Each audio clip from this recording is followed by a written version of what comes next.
people who deal in this should understand that this is a criminal activity. If you are caught and put before court, you could go to jail for more than 2 years.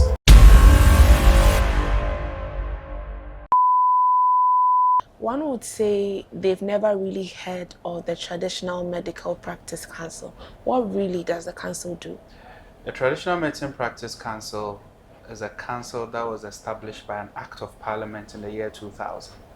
As a matter of fact, it's one of the oldest regulators in the country. Unfortunately, a lot of people have not been aware of the council, and it's one of the tasks we've made a focal point to address, to get the public to be aware that in Ghana there is an act, which is Act 575, passed by the Parliament of Ghana to regulate traditional medicine practice.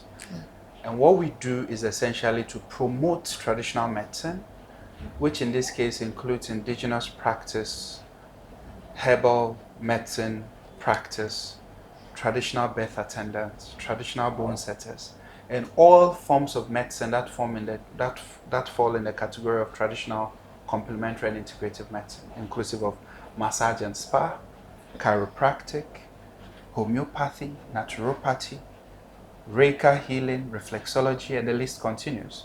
Basically, regulation of traditional and alternative medicine is the mandate of the council, as well as promotion of the practice. How would you say the regulation around herbal aphrodisiacs has been over the years here in Ghana?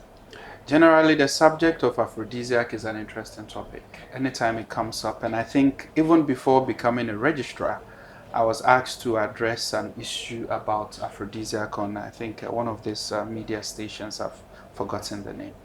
But when it comes to the mention of aphrodisiac, I think a lot of actors and interested parties are found here, the consumer as well as the one providing the service.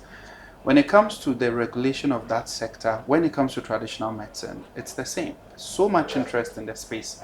But unfortunately, in our own experience in the past decade, there are charlatans who have taken advantage of this space. There are those who know their stuff, they know their practice.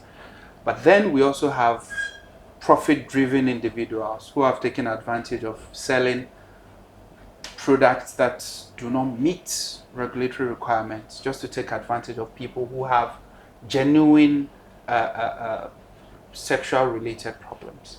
So the industry sure needs more education as far as the council is concerned, and working together with the Food and Drugs Authority, root out products that do not meet standards as far as medicines are concerned, or safety and efficacy standards as far as medicines are concerned. Okay, so I would like to show you two images where you distinguish which ones are regulated and which ones aren't, and if both are not regulated as well, you can let us know. Sure. So there's this, the roots, the potions, and the mixtures.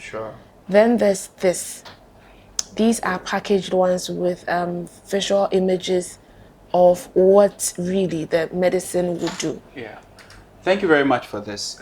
In traditional medicine, we have herbal medicine as a branch of traditional medicine. As I've mentioned, I've talked about traditional bone setters, I've talked about massage centers, I've talked about homeopathy and the likes. In herbal medicine, there are various categories of herbs that are used for the purpose of healing. In the literature, there is a definition of crude herbs. So the first one you showed to me are crude herbs that are prescribed and given by licensed practitioners, where you are asked to certain measurements and boil in certain forms or boil in certain containers. The Food and Drugs Authority in the past decade have been doing so much to educate people on the right ways to put this together. Now, when it comes to the second product that you showed to, those are finished products, where products have gone through certain in pharmacy, some pharmaceutics, where formulation are improved. So in this case, decoctions are made where they boil the plant, extract the active ingredient, then they make it into granules and can develop powders or tablets or capsules from them. So those are finished herbal products, as against the crude herbal product. All of these are allowed for prescription when it comes to traditional medicine. However, Both of these need to meet something we call GMP, good manufacturing practices, when it comes to delivery of product. The second product and the first product do have some level of FDA oversight. The second product, particularly because it's packaged, needs to first be submitted to the Food and Drugs Authority for confirmation of safety. And once you get the Food and Drugs Authority accreditation or approval, then you can sell. And you can only sell to the degree of what the Food and Drugs Board has approved it for. You don't sell it beyond what is on the label as approved by the Food and Drugs Authority. Well, interestingly, the second picture you showed me, if we take you to our store, we've seized so much of those goods in the last 3 weeks. I did mention off camera that we're doing some compliance. We've done about 40 to 50% in Accra, where we've seized a lot of those products. But there's so much wrong with it. It's almost like so explicit. And where we seized them were roadsides where children going to school could see. Some, it's essentially, I don't know if this is allowed on camera, pornography, pictures of explicit content shown on labels. One of the women we've dragged to this place. One of them was reported to the police, and another we are sending the product to the Food and Drugs Authority to really check the content of what they are selling to the people, because most of these products do not have FDA certification. So it's a concern, it's a problem. And as I said, in the last couple of months, we've been doing very comprehensive compliance activity, and we've seized so much of this product for the purpose of testing at the Food and Drugs Authority. There are some products that the FDA has discovered. They are marketed as herbal sex enhancers, but they've been adulterated with medications like sildenafil, which is a popular Viagra, which is wrong. You are killing people in the name of delivering healing, and which is why with the IGP and the support we got from the IGP was to give us some of the Ghana Police Service men to really crack down on these people and ensure that public health is protected. Some of these products have been adulterated.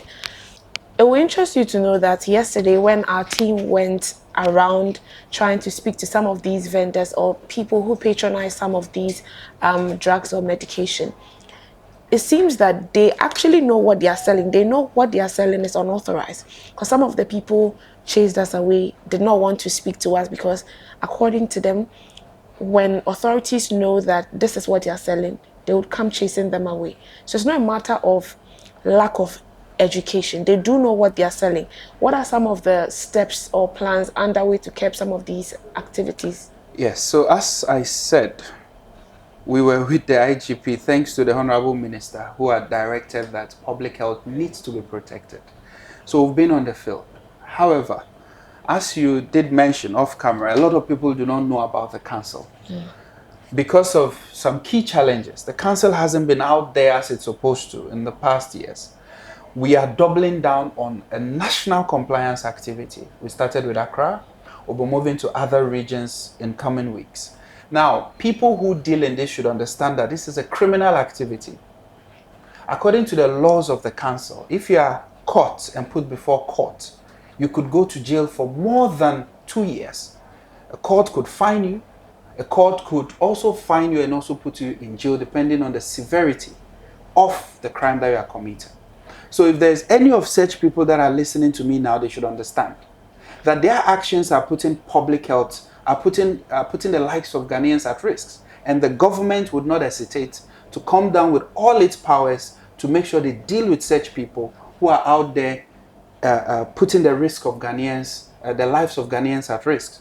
The council is currently, and I'm repeating, doing compliance activity over some people have been arrested, some people have been dragged to the committee of the council, some people's products have been seized. I could show some of them to you after this engagement, just to make sure the public is safe.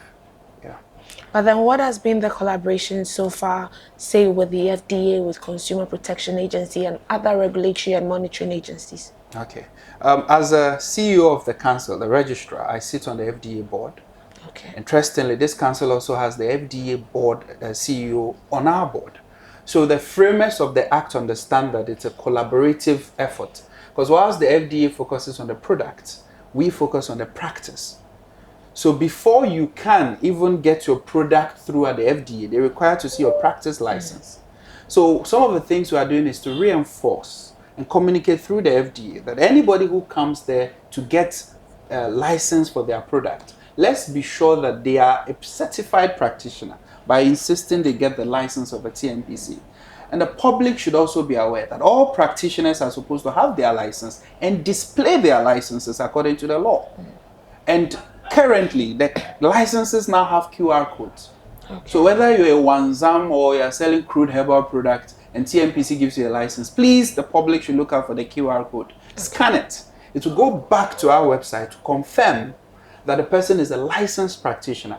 Licensed practitioners undergo CPDs. We go through, there's a training coming up on the 21st of this month where we are training close to 600 women who are in this space on good manufacturing practices, medical legal issues, where they have to understand that your product, if it elicits some bad reaction, you could be taken on. So stick to the rules, stick to the standards that we've developed over the past 15 to 20 years and not practice outside the scope. There is an infiltration of some of these products that you've shown us. Most of them are not from Ghana, which is why when we see it, we just pick it up. And a lot of them are even in my secretariat. It got so filled up. Some are even stored at my secretariat. And the woman left her phone here and they ran away because we're trying to get the police to pick them up. So these are some of the things that we are doing in public awareness. We hope that Channel One will be a good partner. We hope to use the media, most especially, to educate the public, to be aware. Most importantly, ensure that the person is a licensed practitioner.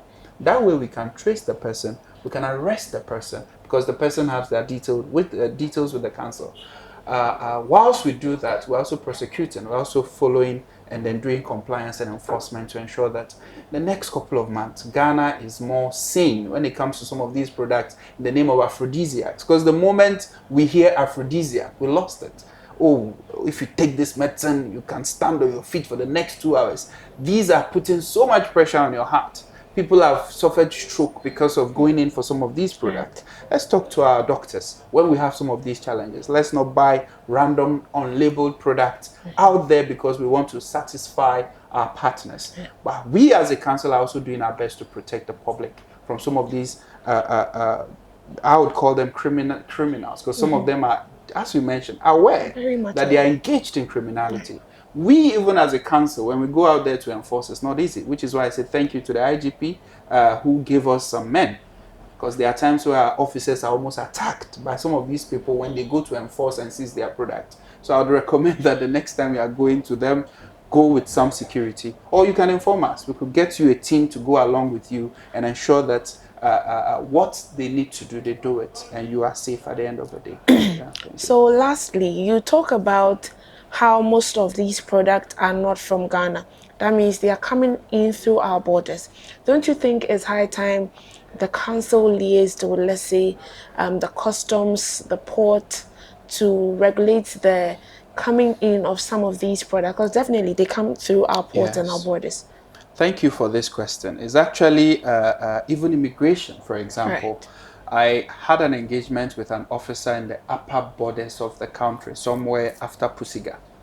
And the reason they called me was because they were insisting on the license, practice permit license of the person bringing in the product. The person was arguing, oh, this is Herbal, so it's not needed. The person knew somebody who knows me and I had just been appointed. So the person quickly called, is this not required? So immediately we started looking at collaboration with the GRA, through their SEPs, and then immigration, where we provide some sensitization to them to know what to look out for. These products should not be allowed without the necessary permits given either by the council or by the Food and Drugs Authority. Right. Thank you. Thank you so much.